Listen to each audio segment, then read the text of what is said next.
Vai começar o Pode Mais Brasil, um programa que leva informação de verdade para você viver mais e melhor. Eu tô começando hoje diferente, olha, daqui de dentro do carro.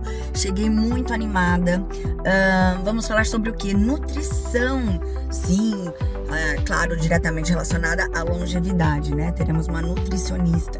O que mais que teremos no programa de hoje? Ai, incrível, vai ser um bate-papo a respeito da saúde mental e emocional dos professores, que também tem tudo a ver com bem-estar e qualidade de vida, né?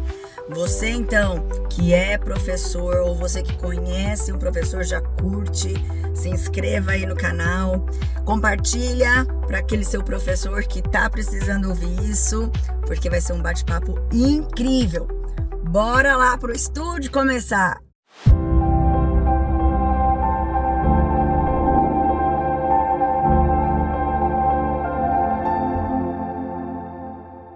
Começando, eu sou Lilian Gracioli, estou aqui com a primeira convidada do dia, doutora Andresa. É doutora, viu? Porque ela fez doutorado, vou falar, tem que estar aqui. Nutricionista maravilhosa, inteligente, porque estudei com ela e eu sei, tá? Sei do teu passado. Sei do seu passado. E eu já quero começar dentro desse foco longevidade, trazendo para nutrição. Houve um aumento da expectativa de vida, né, das pessoas. Isso nas últimas décadas aí, basicamente dobrou, né? Bastante. O número de idosos é bastante coisa. E hoje em dia a expectativa de vida no Brasil, segundo o IBGE, é em torno de 76 na média, 76 anos. E acredita-se que até 2050 a gente bata ali em média 80 anos. Então é realmente um crescimento expressivo, né, da idade da expectativa de vida. Nessa idade cronológica, até ia aproveitar. Vou aproveitar esse gancho, porque nem sempre a gente vive mais, mas nem sempre vive melhor, né? Que é muito que a gente traz aqui no Pode Mais. O que a gente quer? Longevidade, qualidade de vida. Por que não acompanha? Não acompanha, né? Tô certa? De fato, não acompanha, né? Esse crescimento que a gente viu aí nas últimas 2 décadas na idade cronológica não foi acompanhado pela qualidade de vida nesses anos a mais, né? E a gente tem vários parâmetros aí, fatores que podem influenciar, né? Desde genética, ambiente, atividade física e, óbvio, né, alimentação. Óbvio. Sempre alimentação. Então, dependendo das escolhas que são feitas ao longo da vida, isso vai impactar a qualidade desse envelhecimento. E a OMS fala muito em envelhecimento funcional.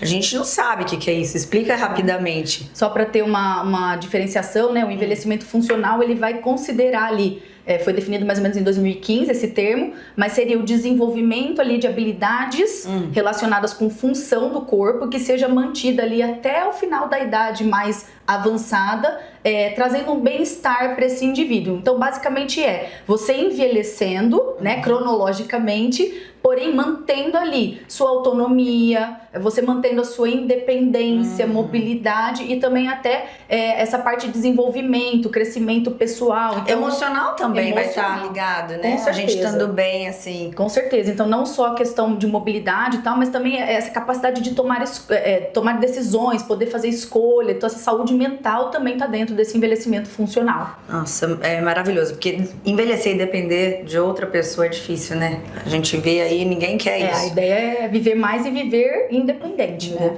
Com certeza. Agora, eu tenho muita dúvida, quero saber demais. Gente, massa magra, força. Doutora, como que a gente faz? Isso é muito importante. Até falam, tem que praticar exercício e tal. A gente sempre ouviu isso a vida inteira, né? Faz uma caminhada 40 minutos por dia, nem que seja isso.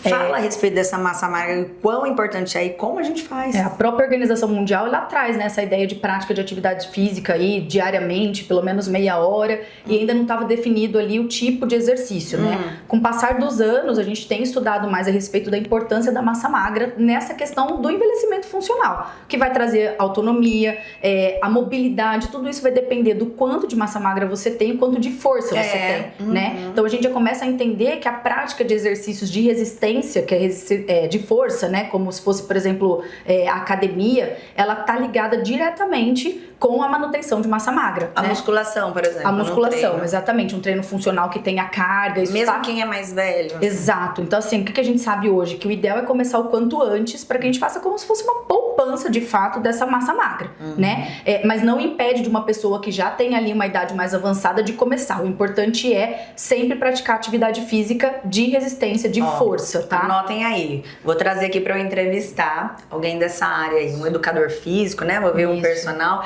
que aí vai instruir a gente direitinho. Poder dar dicas mais específicas. Tem tudo aí. a ver, né, com a gente. E se tratando da alimentação? Isso é outra coisa que é importante também. A gente vê que teve um aumento da prática de atividade física, de musculação, e geralmente isso não tá necessariamente associado a um consumo de calorias, de proteína adequado.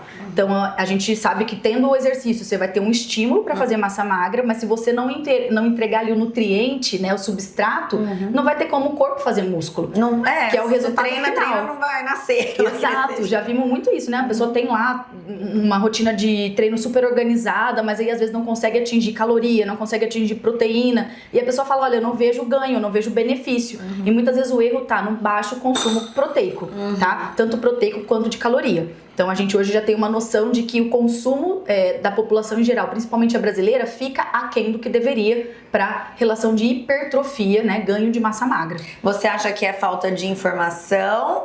Ou não, tem informação, aí o pessoal que não tá aderindo? Eu acho que assim, com essa coisa das redes sociais, tem aumentado muito essa ideia de que precisa comer proteína durante todas as refeições do dia, uma quantidade boa de proteína, não adianta comer pouco, né? Eu tinha dado até o exemplo pra você antes aqui, a gente falando do ovo, né? Então, hoje em dia, se a gente vê muito na internet sobre comer ovo no café da manhã, 2 ovos, e ali a gente percebe que tem um consumo abaixo, né? Os 2 ovos não vai ficar dentro da recomendação, que seria mais ou menos 20 gramas de proteína em cada refeição. Seriam quantos ovos por dia? A gente pensa em 20 gramas, 4 ovos, mas se for uma pessoa maior, com mais massa magra, por exemplo, um homem, a gente precisaria pelo menos 30 gramas de proteína no café da manhã, então teria que fazer aí 6 ovos. Só no café? Só no café da manhã. Então, além da inviabilidade, às vezes, de tempo, a monotonia da dieta, tudo isso vai dificultar que você consuma isso diariamente. Então, você falou pra mim, é falta de conhecimento? Em alguns casos, eu acredito que ainda seja, tá? Mas eu acho que também tem uma dificuldade de colocar isso na nossa rotina, que é super corrida, né? Falta tempo. Então, acho que juntam ali algumas coisas. Falando em mulheres, né?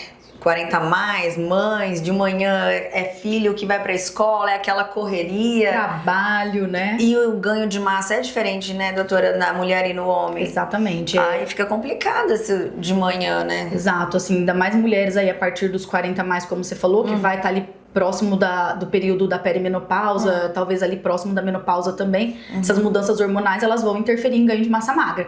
E aí é isso, a gente tem 1000 papéis, né? E amanhã, pra quem tem filho, sabe a correria que é. Então, às vezes, a gente acaba precisando ali de um ajuste na dieta, uma complementação, digamos assim, porque não seria uma suplementação, né? A gente complementaria esse café da manhã usando uma proteína em pó, por exemplo, ou algum daqueles shakes prontos, né? Isso daí... Eu ia te perguntar sobre esses shakes. Eles podem substituir, por exemplo, um lanchinho no meio...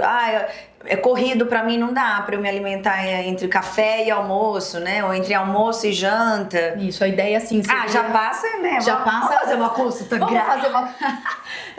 Vou falar minha altura, meu peso, só dá um Faz exemplo, um cálculo assim, pra mim. Uma mulher aí. Uma mulher, assim, em torno dos 40, né? Que treina, como é que é? A verdade é que, assim, a gente pode usar, assim, como uma complementação, como eu te falei, né? Não seria uma substituição, porque nada substitui o alimento de fato, né? Então, alguns nutrientes, tipo fibra, vitaminas, minerais, isso a gente vai encontrar em alimento. Mas pensando na fonte de proteína, que não vai estourar na quantidade de caloria, como seria o caso, né, de gordura, se a gente fosse comer, por exemplo, 4 ovos, às vezes a gente estaria ali batendo a quantidade de proteína necessária, mas a gente estaria estourando a quantidade de colesterol, de calorias, né, e as mulheres vão estar naquela, muitas vezes tentando controlar as calorias para manter o peso, mas precisando comer a proteína. Então aí vem como uma carta na manga mesmo, para ajustar e ajudar a bater a proteína tanto ali no café da manhã quanto no lanche lanche da tarde. E carne, doutora? Já aí falando em almoço, janta... Eu acho que... Tem que ter. Tem que ter, né? Facilita muito, né? Facilita muito, com certeza. Geralmente as mulheres vão conseguir bater esse consumo aí de 30 gramas de proteína mais no almoço e no jantar mesmo, porque já tá ali na nossa dieta, né? Tem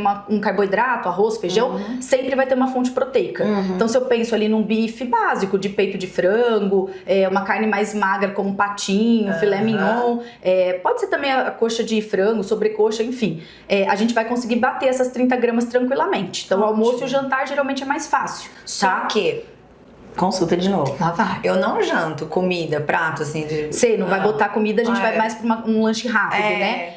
A gente poderia talvez montar, vou dar um exemplo aqui, né? Poderia ser uma crepioca, por exemplo. Delícia, que eu já vou usar o ovo e aí eu poderia o quê? Rechear isso ali com um frango desfiado, um atum prático ali da latinha, não com muita frequência. Queijo pode? Pode ser o queijo também, só que o queijo a gente vai ter que tomar cuidado porque ele acaba sendo meio que fonte semelhante, se for um queijo mais amarelo, de gordura e proteína. Então, às vezes, pra bater a proteína, você vai estourar ali na gordura, tá? Então, teríamos que usar uns queijos ali nesse sentido, um pouco mais proteico e menos gorduroso, tá? Mas pode ser uma carne moída no meio dessa, né? Ou pra quem, por exemplo, não gosta de jantar, gosta de tomar alguma coisa líquida, a gente pode pensar num shake com proteína em pó, fruta, aveia, talvez um leite vegetal, né? Dependendo do que a pessoa costuma consumir na casa dela.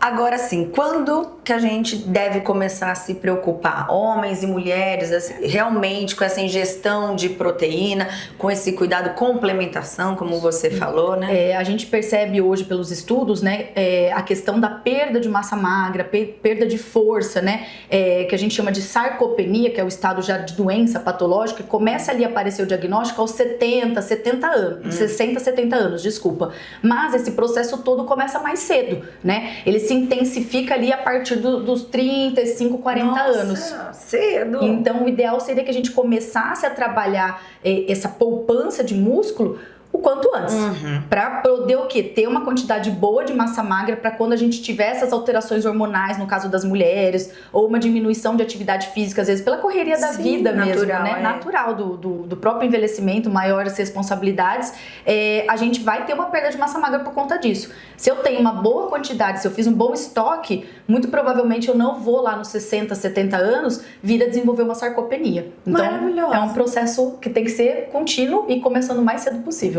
Alguma dica final? Eu acho que o principal é sempre fazer exercício físico, né? Relacionado ali com força. O quanto antes tem que começar isso. O lance da água. O lance da água.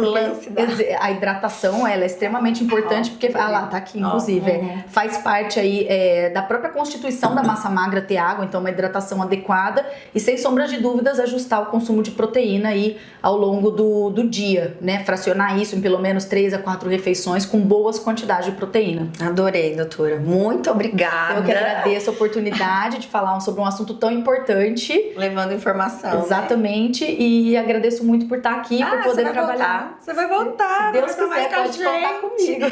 Legal, hein? Esse assunto. Já curte aí, compartilha. Tem um monte de gente precisando ouvir a doutora Andresa aqui, dica boa. E também se inscreva aí no canal se você ainda não se inscreveu, tá? A gente vai para um break rápido, aquele momento que eu tomo mais um cafezinho, descontração, e depois eu volto com outro convidado. Pronto! Enfim! Ficou tranquilo? Não, eu fiquei Você mais desesperada agora, porque assim, a ignorância é uma bênção.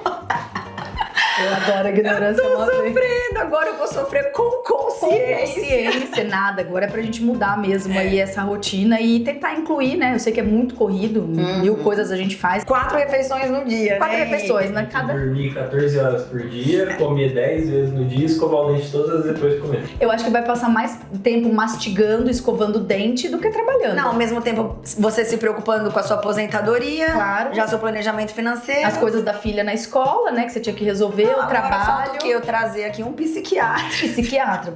Ela é tão espontânea. Quem nunca, né?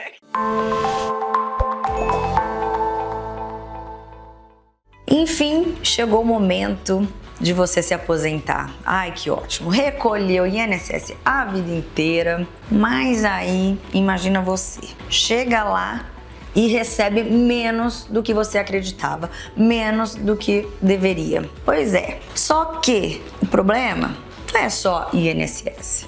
É seu que não buscou informação antes.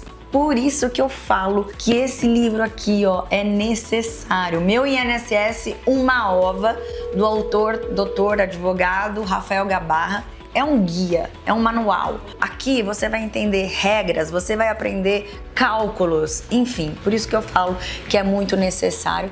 Para adquirir o seu, é só acessar o site do livro, www.meuinss1ova. Combinado? E agora o nosso bate-papo é com a psicopedagoga Daniele. Prazer recebê-la. Prazer. Um assunto que eu já queria há um tempo, porque eu percebo que está acontecendo isso. Falar da saúde mental dos professores e como isso influencia na longevidade, né? Com certeza. Então, vamos começar já falando disso. Influencia por quê? De que maneira? Então, quando a gente vai falar de educação, a primeira coisa que vem na nossa cabeça são os alunos, né? Os alunos são o futuro, é o que acontece em sala de aula, né? Mas a gente tem que falar sobre os professores, né? Nós temos hoje dados, né, pesquisas de que 77% dos professores estão com afastamento por saúde mental. Nossa, é muita coisa! É muita. Então, nós temos hoje uma demanda dos professores, né? Que esses alunos, essa nova geração, inclusive tem um livro, né? A Geração Ansiosa, que fez muito sucesso, é um livro muito bacana. Então, esses alunos estão chegando em sala de aula mais imaturos emocionalmente e muito ansiosos. E quem está lá na frente para lidar com isso? O professor. Que veio de uma outra geração, com uma outra criação. E uma outra formação, né, Lilian? A gente não pode esquecer. O professor, ele está lá, ele é especialista em desenvolvimento. Ele fez uma formação e isso tem que ser validado. Hoje não. Hoje acha que o professor tem que lidar com isso, com aquilo. Eu fui numa palestra ontem. E o palestrante contou que nas faculdades já não está chegando mais os pais para reclamar, tá? Para questionar alguma coisa. Chega o advogado direto. Ai, meu Deus, sério? Então, esse impacto nos professores adoece mesmo. Por quê?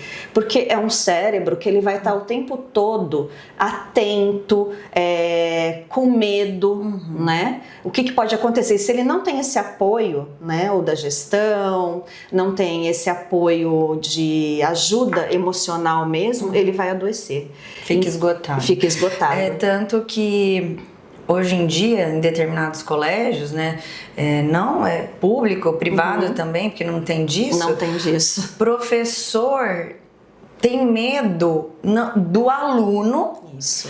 E tem medo de falar a realidade do que se passa com o aluno para o pai, para a mãe, certeza. Porque os pais também, muitos, né, não estão dispostos a ouvir, né? Aí a culpa é do professor, imagina meu filho. Então ainda tem essa questão. Ainda tem essa, dentro como da você reprovou meu filho, né? Então o que você falou é muito importante, porque você traz os pais também, né? Porque é a comunidade escolar. No Brasil nós temos uma escola em Cubatão, que ela é referência mundial, né? Chama Parque dos Sonhos. Olha. Esse diretor, quando ele chegou nessa escola, era o caos, né? Muita evasão escolar, indisciplina, e ele chega e traz a comunidade para a escola, né? A comunidade que nós falamos são os funcionários, os professores e a família, né? Então imagina assim, Lília, eu sou mamãe, não gostei do que a professora fez em sala de aula. Eu chego em casa e eu começo a falar, meu filho tá ali, por ali, né? Porque essa professora é isso, porque essa professora é aquilo, porque eu vou lá, porque não sei o quê. O que passa na cabeça desse aluno, que pode ser uma criança, um adolescente, né? Ou até quem está na faculdade, que hoje vão os advogados, né? Minha família não confia em você. Minha família não te dá credibilidade. Por que eu devo dar? Por que eu devo te respeitar? Então você consegue se colocar no lugar desse professor que tem essa demanda? Eu consigo. Eu consigo, sou muito consciente. Inclusive, o corpo adoece, na né, escola Lilian? da minha Tudo. filha, a gente chega lá na reunião, tipo, no primeiro dia, e fala: olha, você é autoridade, você tem carta branca, né, que tá aqui na sala, conte com a gente. Isso. Primeira coisa que a gente fala. Comigo também já aconteceu, né, de algumas coisas assim, deixa eu ver, às vezes o filho vem, né, porque aconteceu isso, porque o fulano fez isso comigo e tal, e aí você fala, opa, preciso ver o que é. Às vezes dói na gente como mãe, né? Lógico. Mas para os meus filhos, eu sempre digo, tudo bem, eu vou ver o que aconteceu. Eu posso te ajudar, posso ir lá conversar. Mas jamais vou desautorizar a professora, porque isso é assim, pronto. Né?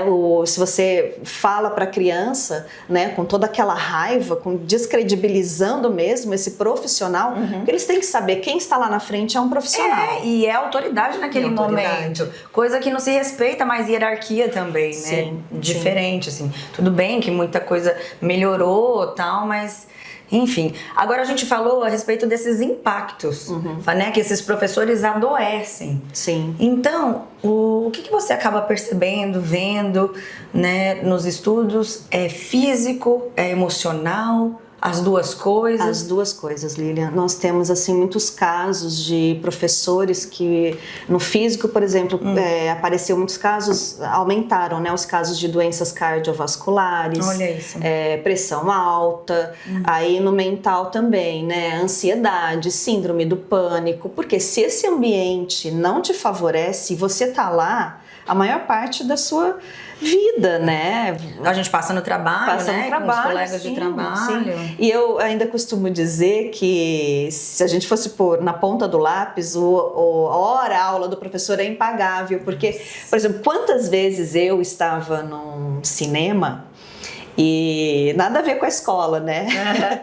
E aí gente, esse filme eu tenho que passar para os meus alunos e tal. Eu vou viajar de férias, eu entro no museu, nossa, tiro foto para mostrar para os meus alunos e tal. E esse adoecimento coletivo dos professores acaba tirando esse brilho, sabe? Essa vontade de estar em sala de aula. Que é tão linda, porque é uma vocação, né? Você escolher ser educador. Gente, merece todo o respeito, porque não existiria ninguém formado se não fosse um professor antes. Exatamente. Nenhuma área. É você se dispor a uma profissão, né? É ensinar o outro, né? Passar aquilo que você tem de melhor, exatamente, né? E com amor. Agora, qual que é o papel da gestão lá na escola? Que a gente vê algumas diferenças, né? Por exemplo, posso estar errada, mas acho difícil, pelo que eu percebo, vou falar. Tem escola que sei lá, tem mãe com 3 filhos lá em escola particular cara, né? Sim. E aí tem aquele receio, né, de perder o aluno. Sim. E aí fica ali, né? Não sabe pra quem que dá razão, não pode falar. Perfeito. Não acontece. É isso mesmo. Acho que o papel da gestão é fundamental. Né? Como eu citei, o Parque dos Sonhos em Cubatão, esse gestor, ele que implementou uma educação humanitária, né? Então é uma escola hoje referência de superação de adversidade. Então é possível sim. Agora, se a escola se vende, né, vamos supor, entre aspas, claro que eu sei que a escola é um negócio, né? A escola particular é um negócio, não é sobre isso que a gente está falando. Tem escolas e escolas, né? Eu, por exemplo, sou muito satisfeita com a da minha filha. Então, e tem escolas e escolas. A família, não existe a escola certa ou a escola errada, a boa ou a ruim. É a escola que a família se identifica. Serve para você, concordo. Né? E essa gestão, ela precisa estar firme e ciente de que ela entende de educação. Né? Os professores são profissionais da educação. Ninguém entra na sala de um médico falando: que você atendeu assim? Você está falando que é isso? Mas do professor, qualquer pessoa acha que tem o direito de chegar para um professor e apontar o que pode, o que não pode, o que é certo, o que é errado, com meu filho é assim, com meu filho é assado, né? Acabou esse olhar humano. Sim, e você falou da gestão, o professor precisa saber que qualquer coisa que acontecer, ele vai ter O um respaldo. acolhimento, um respaldo. Porque é aí que adoece. É você ficar lá, né, com aqueles pais ali Aquele em cima de você. problema. Às vezes até filmam, né? Nossa, já aconteceu. Até a proibição do celular. A gente fala, é outro assunto também. Para um outro Para dia. outro dia, né? Mas filmam na faculdade e ali um professor se colocando enquanto autoridade de sala de aula e vira um auê na vida desse professor, né? E aí ele tá lá com um problema Isso. e não tem esse respaldo. E não é só não ter esse... Ainda medo de ser mandado embora, de perder o emprego. Isso. Então ele fica sozinho. Imagina esse cérebro, o que acontece? Ele tá em alerta o tempo todo. E isso vai pro corpo. O corpo vai falar sobre isso. E vai adoecer. E vai adoecer. E vai afastar. E isso não é bom pra ninguém. Para ninguém. A Na rotatividade comunidade. de professores aumentou demais, mesmo em todas as escolas, né? Isso não são suposições, né? Hoje estão tendo estudos sobre isso, né? Porque é um alerta. Então, cuidar da saúde mental do professor não é só vamos fazer, não. Ele tem que fazer parte, como faz o planejamento. Ninguém entra numa sala de aula sem um planejamento, né? E ninguém pode começar um ano sem cuidar do professor, sem ter o que fazer, qual vai ser esse acolhimento. Vamos Ótimo fazer formações, né, para os professores, trazer, porque hoje tem muito, como que fala? Educação emocional. Então, vamos né? pontuar isso? Eu ia te pedir mesmo. Sim. Acho que a gente pode deixar, assim, 2 dicas, né? Para as instituições, alguém que está, né, num cargo maior nos assistindo. Sim. Essas opções, né? Como acolher, o que fazer, mas, assim, deixar isso claro, né? Pontuar, traçar um Sim. planejamento, quero que você fale. E pro professor também, professora que está assistindo a gente, né? Que está passando por isso, uma maneira de viver mais e melhor, fazendo o que ama. Sim. Primeiro, saber que é possível, né? É possível ter este acolhimento dentro da escola. Não é nada, algo a mais que vai ser preciso fazer. E que os professores têm esse direito, tá? Tem muitos canais também de ajuda, para não chegar ao ponto de adoecer mesmo, né? Então, acho que dentro do planejamento anual da escola, os gestores precisam colocar. É urgente isso, porque é quem está na frente da sala de aula. Sem o professor, a educação não acontece, né? Sim. Ele é o mediador de tudo aquilo. E como a gente falou lá no começo, né? Como são os alunos que estão chegando, né? Então, precisa cuidar de quem educa. Né? Muito bem. E essa pessoa que educa pode se cuidar como? Procurando a gestão, tendo esses, como que eu posso dizer, as formações, né?